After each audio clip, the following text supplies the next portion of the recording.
this is Radhika Gaur with the session number 1 of your chapter Light, Reflection and Rarefaction. And in this session, we are here going to talk about reflection of light. So guys, हमारा जो 10th chapter है उसका name है Light. Light, that is reflection and refraction. तो जब हम Light जो हमारा chapter नेम है उसमें हम रिफ्लेक्शन और रिफ्रैक्शन के बारे में हम 10th क्लास में स्टडी करते हैं, तो उसी के बेसिस पे चैप्टर का फुल नेम क्या होता है? Light, reflection and refraction. तो ऑब्वियसली इस चैप्टर में हम डिस्कस करने जा रहे हैं कि रिफ्लेक्शन ऑफ लाइट क्या होता है, रिफ्रैक्शन ऑफ लाइट क्या होता है, इन फिनोमिनन पे क्या क्या डिपेंडेंट है, कैसे कैसे ये फिनोमिनन होते हैं नेचर में और क्या क्या इनके यूजेस होते हैं. अलॉन्ग विद दैट हम स्टडी करेंगे लेंस के थ्रू रिफ्रैक्शन कैसे होता है, मिरर के थ्रू रिफ्लेक्शन कैसे होता है. दैट इज काफी सारे फंडामेंटल्स के बारे में हम इस सेशन में डिस्कस करने जा रहे हैं, इस चैप्टर में डिस्कस करने जा रहे हैं. बट इस सेशन में हम क्या डिस्कस करेंगे? इस सेशन में हम डिस्कस करेंगे about reflection of light. So let's start a chapter with light. सबसे पहले बात हमें ये जाननी जरूरी है ना कि लाइट क्या है. So light is a form of energy that enables us to see. Light क्या है? लाइट एनर्जी की वो फॉर्म है जिसके थ्रू हम किसी भी ऑब्जेक्ट को देख पाएंगे, जो ये इनेबल करती है कि हम किसी भी ऑब्जेक्ट को देख पाए. An object reflects the light raise that fall on it. कोई भी ऑब्जेक्ट क्या करता है, उसपे जो भी लाइट रेज गिरती है वो उन्हें रिफ्लेक्ट कर देता है. And these reflected rays when received by our eyes make the object visible to us. And यही जो रिफ्लेक्टेड रेज हैं, जब ये हमारी आईज के थ्रू रिसीव होती है तो क्या होता है, जो ऑब्जेक्ट है वो हमारे लिए विजिबल बन जाता है. Is that clear? सिंपली आप ऑब्जेक्ट को कैसे देख सकते हो? ऑब्जेक्ट पे जो लाइट है उसकी जो रेज गिरेंगी वो उन्हें रिफ्लेक्ट करेगा. जब वो रिफ्लेक्ट करेगा तो वही रिफ्लेक्टेड रेज हमारी आईज के थ्रू रिसीव कर ली जाएंगी. जब वो हमारी आईज के थ्रू रिसीव कर ली जाएंगी तो ऑब्जेक्ट हमें विजिबल हो जाएगा. यही फिनोमिनन है जिसकी वजह से हम किसी भी ऑब्जेक्ट को देख सकते हैं. And that is the reason light is a form of energy that enables us to see. Clear? Now the thing is, what is reflection of light? Reflection of light क्या है? So the phenomenon of bouncing back of light rays in the same medium on striking a smooth surface is called reflection of light. कोई भी phenomenon जिसके through जो light है वो bounce back हो जाती है उसी मीडियम में जिस मीडियम से वो आई थी. After striking a smooth surface, किसी भी एक स्मूथ सरफेस से स्ट्राइक करने के बाद यदि जो लाइट है वो बाउंस बैक हो जाए उसी मीडियम में जिस मीडियम से वो आई है, तो ये जो फिनोमिनन होगा that will call the reflection of light. That is एक कोई भी लाइट है जो इंसिडेंट होती है किसी भी स्मूथ सरफेस पे और वहां से वो रिफ्लेक्ट हो जाती है, तो वो जो फिनोमिनन है इंसिडेंट से रिफ्लेक्ट होने का, उसे पूरे फिनोमिनन को हम क्या बोलेंगे? Reflection of light. I repeat that the phenomenon of bouncing back of light rays in the same medium on striking a smooth surface is called reflection of light. Is that clear? Now the thing is, what are the laws of reflection? Reflection के laws क्या होते हैं? So there are two laws of reflection. Reflection के दो laws होते हैं. पहला law क्या कहता है? पहला लॉ ये कहता है that the angle of incidence is always equal to the angle of reflection. जब भी हम स्टडी करते हैं लॉज ऑफ रिफ्लेक्शन में, तो पहला लॉ हमारा ये कहता है कि जो एंगल ऑफ इंसिडेंस होता है वो हमेशा एंगल ऑफ रिफ्लेक्शन के इक्वल होता है. दैट इज कोई भी लाइट रे जिस एंगल से इंसिडेंट होगी, जिस एंगल से आएगी उसी एंगल से वो वापस भी जाएगी. दैट इज उसी एंगल से वो रिफ्लेक्ट होगी. That is angle I is always equal to angle R. Second law हमारा क्या कहता है? The incident ray, the reflected ray and the normal at the point of incidence all lie in the same plane. तो second law हमारा ये कहता है कि जो इंसिडेंट रे होती है, जो रिफ्लेक्टेड रे होती है और जो नॉर्मल होता है वो सब के सब एक ही प्लेन पे लाई करते हैं, एक ही प्लेन पे प्रेजेंट रहते हैं. तो समझ में आया आपको? लॉ ऑफ रिफ्लेक्शन की दो लॉज हो गई. First, angle of incidence is always equal to the angle of reflection, and second, the incident ray, reflected ray and the normal ray all lie on the same plane. Is that clear? Now talking about some important things related to this chapter. तो जब भी हम इसके बारे में बात करते हैं चैप्टर के बारे में, तो ऑब्वियसली हमें इमेज क्या होता है ये पता होना जरूरी है. क्लियर? तो इमेज क्या होता है? If the light rays coming from a point after reflection meet at another point और appear to meet at another point, then the second point is called the image of the first point.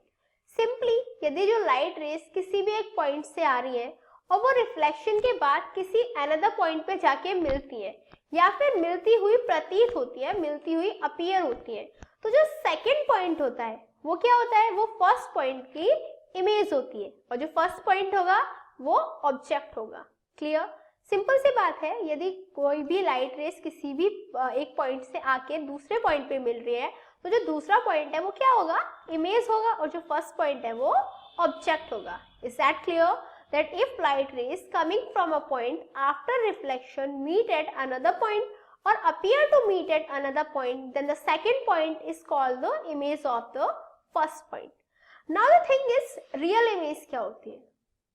If the light rays coming from a point actually meet after reflection, then the image formed is called a real image. That is, यदि जो light rays जो किसी भी point से आ रही है वो actually मिलती है, किसी भी पॉइंट पे आके एक्चुअली मिलती है, तो जो इमेज फॉर्म होगी वो क्या होगी? रियल इमेज होगी. Is that clear? That if the light rays coming from a point actually meet after reflection, then the image formed is called a real image. But जो वर्चुअल इमेज होती है वो क्या होती है? If the light rays coming from a point after reflection does not meet actually, यदि जो light rays reflection के बाद आई है, ठीक है, वो एक्चुअली मीट ना करें, एक्चुअली ना मिले, but appear to meet at another point, लेकिन ऐसा प्रतीत हो, ऐसा अपीयर हो कि वो दूसरे पॉइंट पे जाके मिल रही है, तब जो इमेज फॉर्म होती है उसे हम क्या बोलते हैं? तब हम उसे बोलते हैं virtual image. Is that clear? That if the light rays coming from a point after reflection does not meet actually but appear to meet at another point, then the image formed is called a virtual image. There is a fact that real image can be obtained on screen but virtual image cannot be obtained on the screen. एक fact है और काफी important fact है कि जो real image होती है उन्हें हम किसी भी स्क्रीन पे ऑब्टेन कर सकते हैं, लेकिन जो वर्चुअल इमेज होती है they can not be obtain on the screen, उन्हें स्क्रीन पे ऑब्टेन नहीं किया जा सकता. Is that clear? That real image can be obtained on screen but virtual image cannot be obtained on the screen. Now the thing is, mirror क्या होता है? Mirror is a polished surface like glass which reflects almost all the light incident on it. Mirror क्या होता है? Mirror एक polished surface होता है glass की तरह जो ऑलमोस्ट हर एक लाइट को रिफ्लेक्ट कर देता है जो भी उस पे इंसिडेंट होती है. Is that clear? That is, mirror is a polished surface like glass which reflects almost all the light incident on it. जो मिरर होते हैं वो नॉर्मली टू टाइप्स के होते हैं, plane mirror and spherical mirror. जो स्फेरिकल मिरर होते हैं वो अगेन से दो और टाइप्स में डिवाइड रहते हैं, that is concave mirror and convex mirror. इस सेशन में हम प्लेन मिरर के बारे में डिस्कस कर लेते हैं और upcoming session that is next session में हम डिस्कस करेंगे अबाउट स्फेरिकल मिरर्स, क्योंकि स्फेरिकल मिरर्स का काफी बड़ा रोल होता है जब भी हम डिस्कस करते हैं अबाउट लाइट. क्लियर? तो अभी हम यहाँ पे प्लेन मिरर के बारे में स्टडी कर लेते हैं. So what is plane mirror? If the reflecting surface of a mirror is plane, यदि जो मिरर है उसका जो रिफ्लेक्टिंग सरफेस है वो प्लेन है, then the mirror is called a plane mirror. तो simply जो mirror है हम उसे क्या बोलेंगे? plane mirror बोलेंगे. Is that clear? That if the reflecting surface of a mirror is plane, then the mirror is called a plane mirror. Image formed by a plane mirror has following properties. जो भी image plane mirror के through form होती है उनकी कुछ properties होती है. Property number 1, it is always virtual and erect. That is जो भी इमेज फॉर्म होगी वो हमेशा वर्चुअल होगी और इरेक्ट होगी. Is that clear? That the image formed by plane mirror is always virtual and erect. Second property ये आती है that the size of image is equal to the size of object. जो image का size है वो हमेशा object के size के इक्वल रहेगा, that is v will always is equals to u. Is that clear? Next thing is that the distance between the image and the mirror is equal to the distance between the object and the mirror. That is, जो distance image और mirror के बीच में है वो हमेशा उस distance के बराबर रहेगी जो ऑब्जेक्ट के और मिरर के बीच में डिस्टेंस है। Clear? That is object mirror की डिस्टेंस जो है इमेज मिरर की डिस्टेंस के हमेशा इक्वल रहेगी। That is the distance between the image and the mirror is equal to the distance between the object and the mirror. Along with that the image is laterally inverted. इसके साथ क्या होता है, जो image है वो laterally inverted रहती है। अब बात आती है जो लेटरली इन्वर्टेड होती है वो क्या होती है। लेटरली इन्वर्टेड का मीनिंग सिंपल सा होता है, that is left seems to be right and right seems to be left. कभी आपने देखा है, आपने जो लुकिंग ग्लास होते हैं, जो आपकी ड्रेसिंग टेबल में ग्लासेस लगे होते हैं, मिरर लगा होता है, आप कभी अपने आप को देखोगे आईने के सामने तो आपका जो राइट है वो आपको लेफ्ट नजर आता है और जो आपका लेफ्ट है वो आपको राइट नजर आता है। वो किसकी वजह से होता है, लेटरली इन्वर्जन की वजह से ही होता है, क्योंकि वहां पे प्लेन मिरर ही यूज होता है। Is that clear to you? So now talking about the uses of plane mirror. Plane mirror के यूजेस क्या होते हैं? Plane mirror are commonly used as looking glass because the reflection that forms the image is always erect and laterally inverted, but they are always virtual. जो plane mirror होते हैं हम उन्हें looking glasses की तरह भी यूज करते हैं। लुकिंग ग्लासेस की तरह यूज करते हैं, दैट इज जो आईना होता है, दैट इज जिसमें हम अपना फेस देखते हैं, हम वहां पे प्लेन मिरर ही यूज करते हैं। क्योंकि उनमें क्या होता है, क्योंकि रिफ्लेक्शन के बाद में वो जो इमेज जो फॉर्म होती है वो हमेशा इरेक्ट होती है। इरेक्ट के साथ में वो लेटरली इन्वर्टेड होती है और वर्चुअल होती है। Clear? That plane mirrors are commonly used as looking glass because the reflection that forms the image is always erect and laterally inverted, but they are always virtual. Also they are used in making periscopes which is used in submarines. जो plane mirrors हैं वो पेरिस्कोप्स बनाने के भी use में आते हैं। पेरिस्कोप्स कहाँ यूज होते हैं?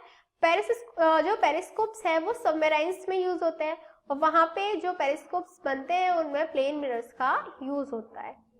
दे are also used as blind turns और some busy roads to see the vehicles coming from the other sides. जो प्लेन मिरर्स है उनका हम यूज बिजी रोड्स पे भी करते हैं, ब्लाइंड टर्न्स पे करते हैं, ताकि जो भी व्हीकल्स दूसरी साइड से आ रहे हैं हम उन्हें देख पाए। Is that clear? That they are used as blind turns of some busy roads to see the vehicles coming from the other sides. Also, they are used in making kaleidoscope. जो plane mirrors हैं उनका use हम kaleidoscope में भी करते हैं। Kaleidoscope क्या होता है, ये आपने 7th स्टैंडर्ड में ऑब्वियसली स्टडी किया था। क्या होता है कि एक टॉय होता है जो ब्यूटीफुल पैटर्न्स प्रोड्यूस करता है from coloured papers, pieces of glass and small coloured beads. That is हम कलर्ड पेपर्स का, ग्लास के कुछ पीसेस का, कुछ कलर्ड बीड्स का यूज करके कुछ ब्यूटीफुल पैटर्न्स प्रोड्यूस करते हैं। वो सारे पैटर्न्स कैलेडोस्कोप के थ्रू प्रोड्यूस हो जाते हैं और कैलेडोस्कोप में जो मिरर यूज होता है वो कौन सा मिरर होता है? Plane mirror. Is that clear to you? So that was all about plane mirror. So now talking about challenging question mark, and today's question is name a mirror that can give an erect and enlarged image of an object. आपको कोई ऐसे mirror का नाम बताना है जो किसी भी ऑब्जेक्ट की एनलार्ज और इरेक्ट इमेज दे सके. ऑब्वियसली ये थोड़े हाई लेवल के क्वेश्चन हो जाता है क्योंकि अभी आपने सिर्फ प्लेन मिरर के बारे में ही स्टडी किया है, बट आई गेस आप लोग एटलीस्ट सोचेंगे. आंसर तो obviously I will gonna tell you. So your time start now. 1 2 3 4 5. Time's up. So have you answered this in your mind? Let's check out. Actually it's concave mirror. Yes, जो concave mirror होता है वो हमेशा किसी भी object की erect और enlarge image का फॉर्मेशन कर सकता है. So your correct answer is concave mirror. Clear? So what did we learn today? आज हमने क्या स्टडी किया? आज हमने स्टडी किया लाइट कैसे होता है और लाइट का यूज करके हम किसी भी ऑब्जेक्ट को कैसे देख सकते हैं, कैसे कोई भी ऑब्जेक्ट हमें विजिबल हो सकता है. अलॉन्ग विद दैट हमने स्टडी किया अबाउट रिफ्लेक्शन क्या होता है, लॉज ऑफ रिफ्लेक्शन क्या है, उसके साथ साथ में मिरर क्या होते हैं, मिरर के टाइप्स क्या होते हैं, प्लेन मिरर क्या है, उसके यूजेस क्या हैं और जो इमेज उससे फॉर्म होती है उसकी कैरेक्टरिस्टिक्स क्या है. ये सब चीजें हमने इस सेशन में डिस्कस करी. I guess this was enough for this session. In next session, we are going to discuss more about this chapter. Till then, good luck.